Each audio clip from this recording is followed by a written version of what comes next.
Pertama-tama saya akan menjelaskan pengertian tentang toharoh itu sendiri. Toharoh berarti bersuci dalam bahasa Arab. Dalam Islam, toharoh adalah tindakan membersihkan diri dari segala najis dan hadas agar seorang muslim dapat melakukan ibadah dengan benar. Konsep ini sangat penting karena kebersihan fisik dan spiritual adalah persyaratan untuk mendekatkan diri kepada Allah, terutama dalam ibadah seperti sholat. Yang kedua adalah jenis-jenis najis. Najis adalah segala hal yang dianggap kotor secara syariat dan harus dibersihkan. Terdapat 3 jenis najis. Yang pertama najis mughalazah atau najis berat. Contohnya adalah anjing dan babi, serta segala yang berkaitan dengan keduanya.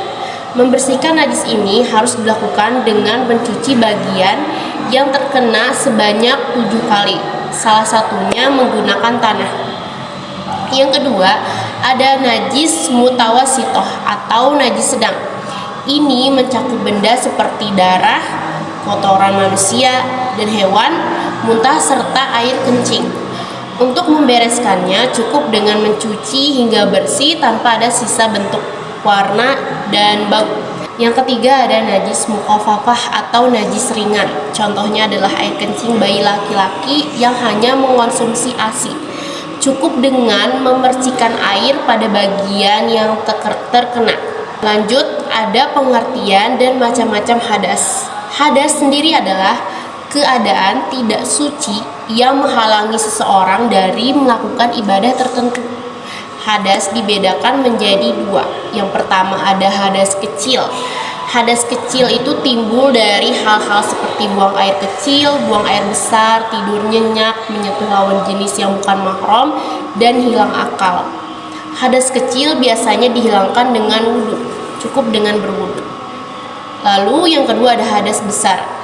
Hadas besar itu timbul karena aktivitas seperti berhubungan badan, keluar sperma, haid, atau nifas.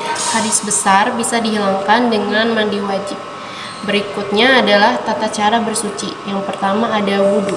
Ini adalah bentuk bersuci dari hadas kecil.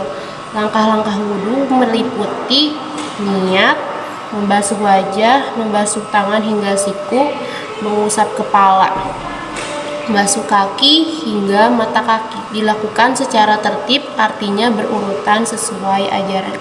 Yang kedua ada tayamum, alternatif wudhu atau mandi jika tidak ada air atau tidak bisa menggunakan air karena kondisi tertentu, misalnya sakit.